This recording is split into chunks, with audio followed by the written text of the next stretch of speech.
Hi అండి. కంద బచ్చల కూర అయితే వండుదాం అనుకుంటున్నానండి. ఈరోజు అయితే కనుక ఇది కార్తీక మాసంలో ఎక్కువగా వండుకుంటామని, ఖచ్చితంగా కార్తీక మాసంలో ఒకసారి ఈ కర్రీ అయితే తినాలి మనం వండుకొని. ఇక కర్రీ వండుకోవడం తక్కువ, ఇదే మనకు తక్కువ వాటితోనే కర్రీ అయిపోద్ది కానండి. కాకపోతే టైం కూడా ఏం పెద్ద ఎక్కువ పట్టదు, కానీ కొంచెం ప్రాసెస్ అయితే ఎక్కువ పడుతుంది అన్నమాట అండి. ఫస్ట్ అయితే నేను అన్నీ రెడీ చేసుకున్నానండి. కొంచెం ఇది మనమైతే దీంట్లో ముఖ్యంగా ఆవు అయితే పెట్టాలి. ఆవు పిండి అయితే ఇందులో పెట్టుకొని టేస్ట్ అయితే బాగుంటుంది. దానికైతే ఆవాలును కొంచెం పసుపు, కొంచెం ఒక 2-3 ఎండుమిర్చి వేసి మిక్సీలో పక్కన పెట్టేసుకున్నాను. తర్వాత వచ్చేసి నేను కొంచెం చింతపండు అయితే వేసుకోవాలండి. దీనిలో అయితే మనకు కంద కాబట్టి కొంచెం దొరదగా అనిపిస్తుంది, పులుపు ఉంటేనే బాగుంటుంది దీనికైనా. అందుకే కొంచెం చింతపండు అయితే నానబెట్టేసుకుని పక్కన పెట్టుకున్నానండి. తర్వాత వచ్చేసి కంద ముక్కలు అయితే ఈ సైజులో కోసుకున్నాను, తొందరగా ఉడుతాయి కదని చెప్పేసి. ఒక 3 కట్టలు అయితే బచ్చల కూర తీసుకొచ్చారు, కాకపోతే ఎక్కువ అయిపోద్దండి, అందుకే కొంచెం తీస్తాను సైడ్కి అయితే కనుకండి. ఇంకా ఫస్ట్ ప్రాసెస్ చెప్పేస్తాను. ఫస్ట్ అయితే నేనైతే కొంచెంమంది అయితే మన ఏమంటారు విజిల్ కుక్కర్ గట్రా యూజ్ చేస్తారండి. నేనైతే కుక్కర్ ఎప్పుడు యూజ్ చేయనండి. ఇంకా పప్పులు కూడా నార్మల్గా వండేసుకుంటారు అనమాట. అందుకోసం నేనైతే ఈ ప్యానంలో అయితే కనుక ఈ ముక్కలు అయితే కడిగేసుకుని వేసుకున్నానండి. తర్వాత అయితే దీంట్లో బచ్చల కూర అయితే కనుక వేసుకోవాలన్నమాట అండి. వేసుకొని రెండు కలిపి కొంచెం పసుపు వేసి ఉడకబెట్టుకోవాలన్నమాట అండి. కొంచెం అయితే మధ్య మధ్యలో బ్లాక్గా ఉందని తీసి పెట్టేస్తాను అనమాట అండి. కూర అయితే చాలా టేస్ట్గా అయితే ఉంటుందండి. కాకపోతే ఇది వెంటనే తినేయకూడదు అన్నమాట, చాలా టైం అయితే ఉంచుకోవాలండి. మనం మార్నింగ్ వండేసుకుంటే మధ్యాహ్నానికి అయితే బాగుంటుంది అన్నమాట అండి. ఇంకా బచ్చల కూర అయితే కనుక మనం కరెక్ట్గా వేసుకోవాలి. ఎక్కువ అయిపోయినా కానీ ఆకుకూర ఎక్కువ అయిపోద్ది, ఇందులో అయితే కనుక ఇంకా కంద తక్కువ అయిపోద్ది కదా. అందుకని నేనైతే కనుక ఆకుకూర అయితే కొంచెం సైడ్కి తీసేసి మిగతాది అయితే బచ్చల కూర ఎంత సరిపోద్ది అంత అయితే వేసుకొని అయితే గ్యాస్ మీద అయితే పెట్టేసుకున్నానండి. ఎక్కువ నీళ్ళు అయితే వేసుకోకలేదు. నేనైతే ఒక గిన్నెలో సగానికి వాటర్ అయితే వేసుకున్నానండి. ఆకుకూరలో ఎలాగా నీళ్ళు అయితే ఉంటాయి కదండి, అందుకోసమని. తర్వాత వచ్చేసి గ్యాస్ మీద పెట్టేసుకొని మూత పెట్టేసుకొని, కాకపోతే విజిల్ కుక్కర్ అయితే కనుక తొందరగా అయిపోద్దండి. నా దగ్గర కుక్కర్ ఉంది కానీ నేను పెద్దగా యూజ్ చేయను అనమాట. కుక్కర్ అసలు యూజ్ చేయను, కుక్కర్ అయితే ఉంది కానండి. నేను నార్మల్గా పప్పులన్నీ ఏమన్నా ఇలాగే ఉడకబెట్టేసుకుంటాను అనమాట. తర్వాత వచ్చి దీంట్లో అయితే కొంచెం పసుపు వేసి ఉడకబెట్టేసుకున్నాను. ముందైతే మీరు ఉప్పు వేసుకుంటే వేసుకోవచ్చు కానండి, దీంట్లో అయితే కనుక మనం ఉప్పు వేసి ఇంకొక మొక్క అయితే తొందరగా ఉడదు. అందుకోసం మనం అయితే ఉప్పు అయితే ఈ మొక్కలు ఉడికిపోయి వేసుకోవచ్చండి, బాగుంటుంది. ఫస్ట్ అయితే మొక్క ఉడికిపోయిన చూసుకోవాలన్నమాట. పులుసు అయితే తర్వాత వేసుకోవాలండి. బాగా ఇదైతే పప్పు గుర్తుంటే దాంతో బాగా మెదిపేసుకోవాలండి. మొక్కలు అయితే ఉడికైతే కనుక కరెక్ట్గా సరిపోయింది. చూసారు ఆకుకూర అని బచ్చలు అయితే కరెక్ట్గా సరిపోయిందండి. పసుపు అన్ని కరెక్ట్గా సరిపోయింది అన్నమాట. ఉప్పు అయితే నేను వేయలేదండి, ఎందుకంటే మొక్కలు ఒకసారి ఉడకమాట, అందుకోసం వేయలేదన్నమాట. నేనైతే నా దగ్గర పప్పు గుర్తు లేదని చెప్పేసి ఇలాగైతే లోతుగా పెట్టుకొని మెదిపేస్తాను అనమాట. బాగా అయితే కనుక ఇలా మొత్తం ముక్కలన్నీ మెదిపేసుకొని దీంట్లో అయితే కనుక మనం చింతపండు నానబెట్టాం కదండి, అది కూడా వేసుకోవాలన్నమాట.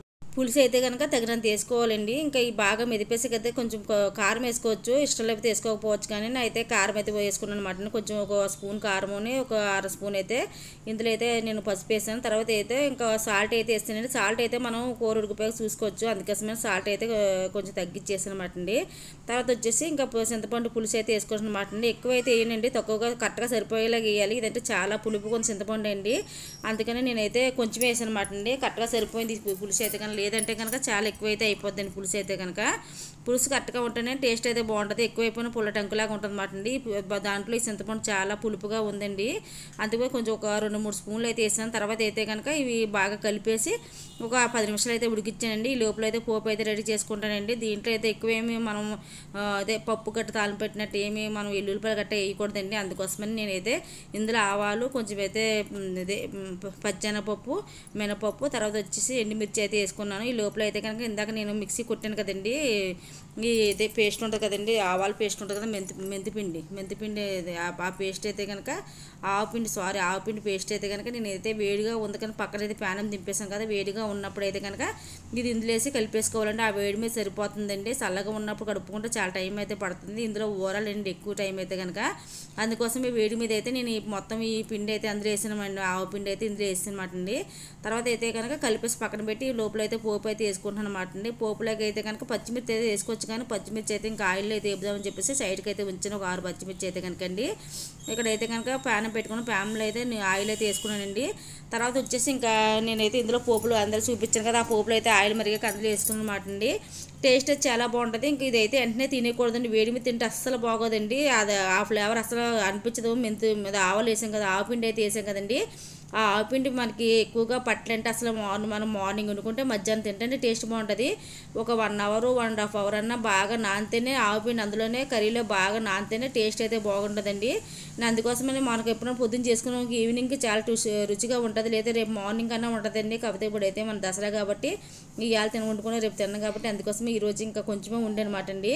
లాస్ట్ అయితే కరివేపాకు వేసాను, ఇంకా పచ్చిమిర్చి కర్రీ వేసేసి ఇంకా వేపేసి ఇదైతే వేడిగా ఉన్నప్పుడు అందులో వేసేసానండి. ఇంకా ఆవుపిండి అయితే దీంతోనే బాగా మగ్గిపోతుందన్నమాట అండి. పక్కన అయితే చింతపండు అయితే మిగిలిపోయింది కదండి, దాంతో అయితే నేను ఇంకా చారు అయితే చేసుకున్నమాట. వేస్ట్గా పడేయడం ఎందుకని చెప్పేసి, పులుపుగా ఉంటుందండి చింతపండు, అందుకనే తగ్గించనమాట. లాస్ట్కి అయితే ఇంకా తాలింపు అయితే వేసిన. ఎక్కువగా అయితే కార్తీక మాసంలో ఖచ్చితంగా తింటారండి ఈ కర్రీ అయితే. కానీ మనం ఇక్కడే కాదు వనభోజనానికి వెళ్తాం కదండి, ఈ కర్రీ కంపల్సరీగా అందులో అయితే ఉంటుందండి. కొంచెం అన్న ఒక స్పూన్ అన్న వేస్తారనమాట వనభోజనాలు. అదే ఈ కార్తీక మాసంలో ఈ వనభోజనం పెడతారు కదండి, ఆ టైంలో కనీసం ఒక స్పూన్ అన్న మనకి వేసి పెడతారన్నమాట అండి ఈ కర్రీ అయితే కనుకండి. టేస్ట్ అయితే చాలా బాగుంటుంది. ఎంతమంది తిన్నారో కామెంట్ సెక్షన్ చెప్పండి. సూపర్గా కుదిరిందండి, అన్నీ కరెక్ట్గా సరిపోయాయి. ఎందుకంటే నేను ఆల్రెడీ ఉప్పు చూసే చెప్తుంది అనమాట. రైస్ అయితే తిన్నప్పుడు ఇంకా తినలేదండి, టైం అయితే పడుతుంది. ఒక 1.5 2 hours అయితే పోయాక తిందాంలే అని చెప్పేసి మనం వెంటనే తిన్నామనుకోండి టేస్ట్ పెద్ద ఏమనిపించింది అన్నమాట అండి. అందుకోసం ఇవన్నీ పట్టాలంటే కనుక 1.5 hour అలా పట్టాలన్నమాట అండి. ఈవినింగ్ ఇంకా బాగుంటుంది అన్నమాట. ఇంకా అందుకోసం మేము వెంటనే తినలేక ఇంకా అప్పటికే టైం అయితే 1:15 అయితే అవుతుందండి. ఇంకా అందుకే పక్కన పెట్టేసి ఉంచామన్నమాట అండి. తర్వాత వచ్చి చారు కూడా పెట్టేసుకున్నాం అన్నమాట అండి. పిల్లలు ఇంకా ఇదైతే పెద్ద వేడి చేయదు, పెద్ద చలిగా, ఇది వర్షాకాలంగానే కాబట్టి పెద్దగా వేడి అయితే చేయదండి. ఎండాకాలంలో పెద్దగా ఈ కర్రీ అయితే వండుకోరు, కానీ చలికాలంలో ఎక్కువైతే వండుకుంటామని మనకు అప్పుడే దొరుకుతుంది ఎక్కువైతే కనుకండి. కూర అయితే ఇంకా రెడీ అయిపోయింది మాట అండి. చారు అయితే పెట్టానండి, ఇంకా కూర అయితే చల్లరగా తింటాం. ఈ లోపల మీరు అయితే సబ్స్క్రైబ్ చేసుకుని సపోర్ట్ చేయండి. ఓకే, బాయ్ బాయ్, లైక్ చేయండి.